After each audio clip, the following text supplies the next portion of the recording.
question of the day. Why were the Articles of Confederation ineffective? Thank you, Jessica.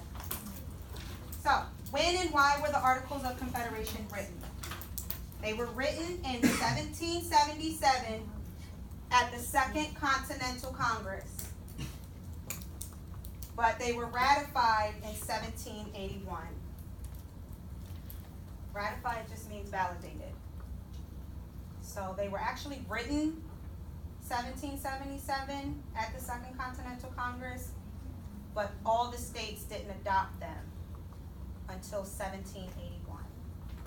Maryland was the last state. They were holding out.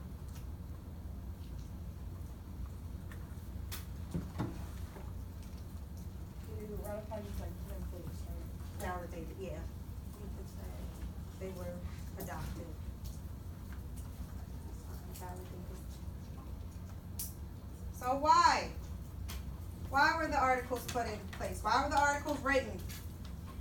Because the newly independent U.S. government needed to unify the states.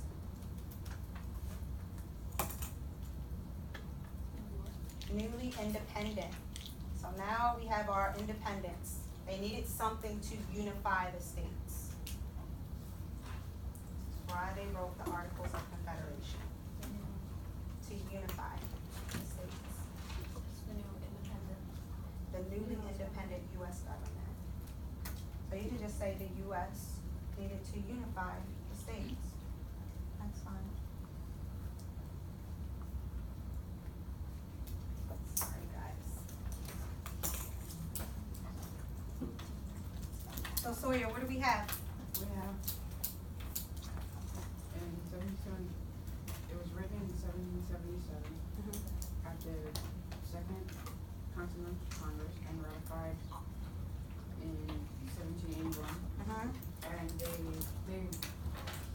were because we needed to like bring the states together. Okay, yeah. To bring the states together. That's a good way of saying that too.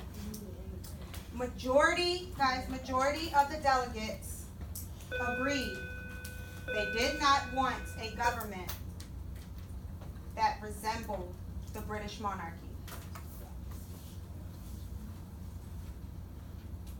They did not want a government that resembled the British monarchy.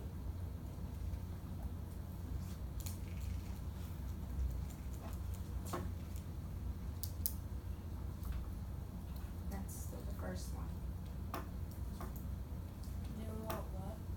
A government that resembled the British monarchy. So when they were creating the articles, they didn't want it to even resemble a monarchy. No strong central government. Thumbs up, are we good? Thumbs up, no, we're not good? You want me to repeat it? They didn't want a government that resembled the British monarchy.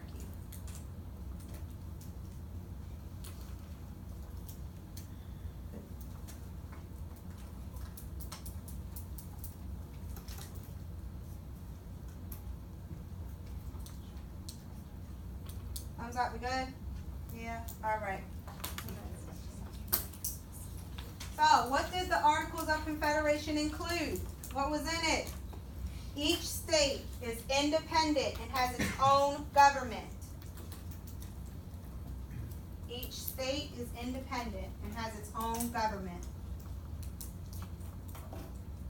So all 13 states have their own governments, their own courts, their own governors, their own elected officials, their own taxes and laws, their own money.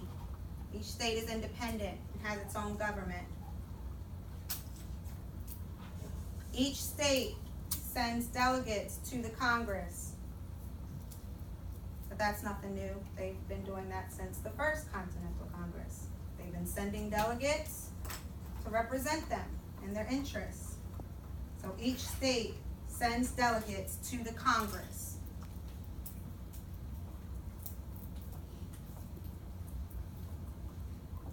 There was only one branch. That was the legislative branch. The Congress, the Continental Congress.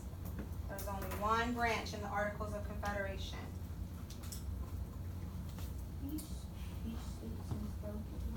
Each state sends delegates to the Congress. So each state, they would send a certain amount of delegates to the Congress to represent them.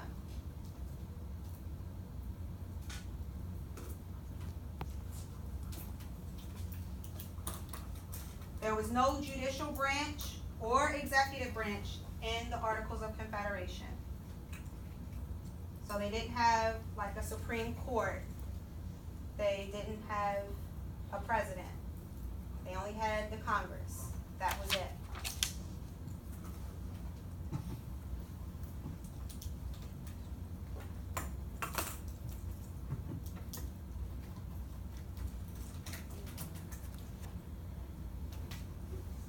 So, Ivana, what do you have?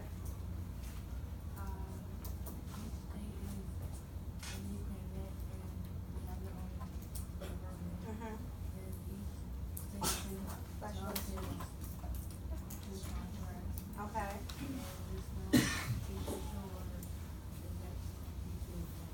Right, there was only one branch. What branch was that? Legislative branch, right, the Congress, the Continental Congress. Right. Oh, sorry, my bad, I thought you said. So, each state has one vote. This is still the last slide, I apologize. I prematurely switched it. Each state has one vote in Congress. Each state has one vote. So it didn't matter if you were a highly populated state or a state with low population. Didn't matter how many delegates you sent, 2 delegates or 7 delegates. Doesn't matter how big your state is. You have one vote in Congress. Each state has one vote.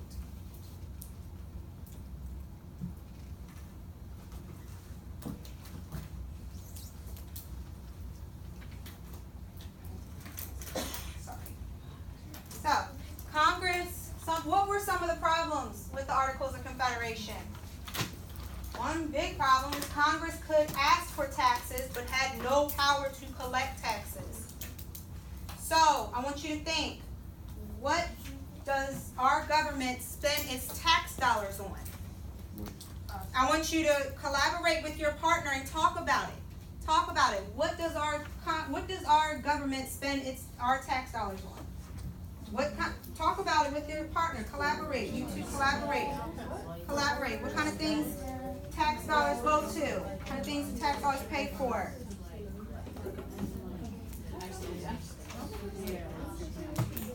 Like what? Things do we need? Yeah.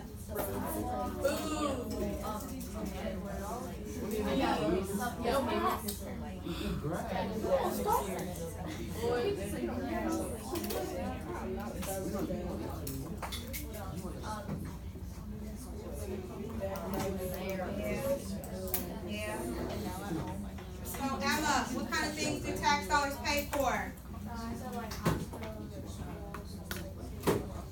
Okay. What else, Zakia?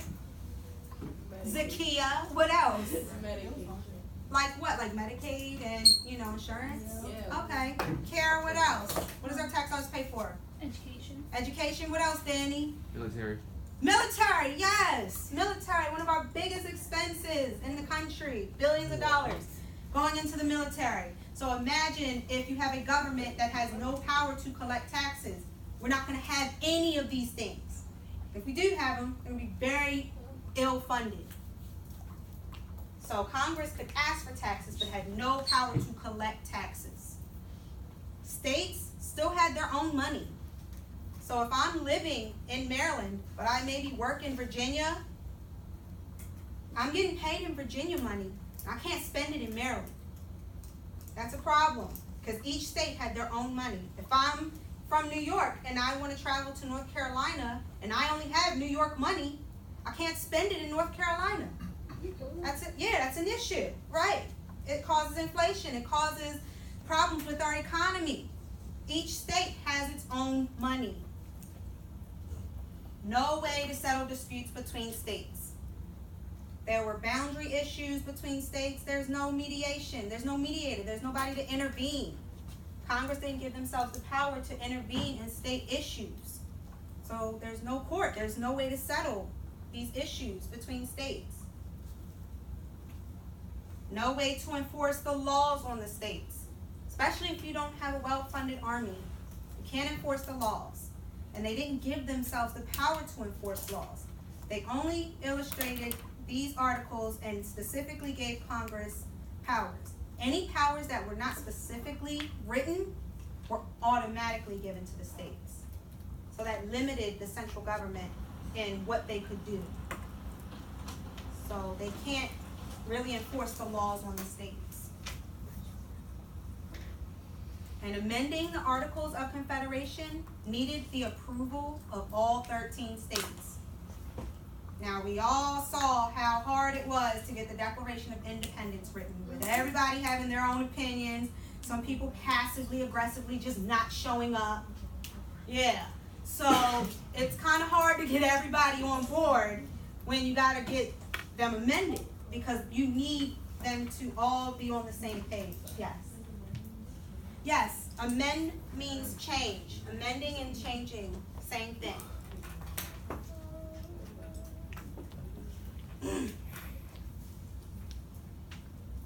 So things got done, if they got done at all, very slowly, you would think, because you need all 13 states to be on board. So Connor, what do we have? What do we got?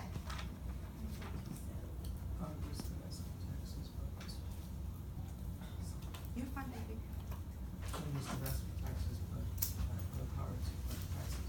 Right, so Darrell, he already got the Congress part in taxes. What do you have? Right, states still have their own money. Evelyn, what else? Right, no way to settle disputes between states. Brittany, what else? Right. And amending the Articles of Confederation needed the approval of all 13 states.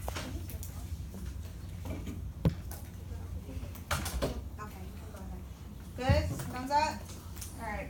So we're gonna watch a short video about Shays Rebellion. I kinda talked about Shays Rebellion in the beginning. Daniel Shays, man on the edge, didn't get paid, increased taxes, and threatening to take his property. We're gonna see what happens.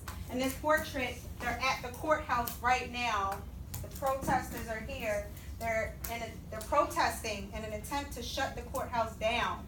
So that way they can't take any more people on the farmer's property. Yes. Are we taking notes for that section Mm-hmm. on the video? So yes, on the video, I want you guys to pay attention to why the protesters are so angry, what elements are involved. I also want you to I want you to also pay attention to the weaknesses. What does the video say about the Articles of Confederation and why they really couldn't help the state of Massachusetts?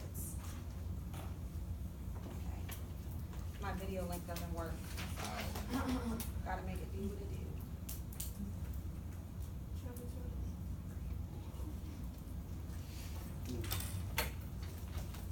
No singing, guys. Alright, go ahead. In 1986, post-Revolutionary War America was on the verge of economic collapse. Everywhere, businesses were closing, and debt was running rampant. Most were unable to pay their debts and were thrown into prison where they suffered in horrible conditions. The state governments were teetering on the verge of bankruptcy and had instituted a policy of heavy taxation. The federal government was helpless to solve these problems because it had been given no political power. In western Massachusetts, Daniel Shays and his followers had been speaking out against the state government's policy, but their entreaties had fallen on deaf ears. They decided they had to take action. On September 29, 1786, a boiling point was reached. As the court prepared to convene, 1,000 men came out of the wilderness on a hill above Springfield, Massachusetts. Shays now unsheathed his sword and ordered the fife and drum players to strike up a tune. The men began marching in cadence, sprigs of hemlock swaying on their heads as they held their weapons tightly. Jonathan Judd, one of the 900 government militiamen who stood inside the court building, recorded the events. A sorrowful day. brother against brother, father against son, militia at the courthouse, and mob above the ferry. The mob threatened the lives of all who opposed them. The insurgents, they were ready to attack the government militia. Calling upon his experience in the Revolutionary War, Shays had his men make a show of loading their muskets. As soon as the weapons were loaded, Shays charged with his men in a fury toward the courthouse. Their mission was to shut down the courts by any means necessary.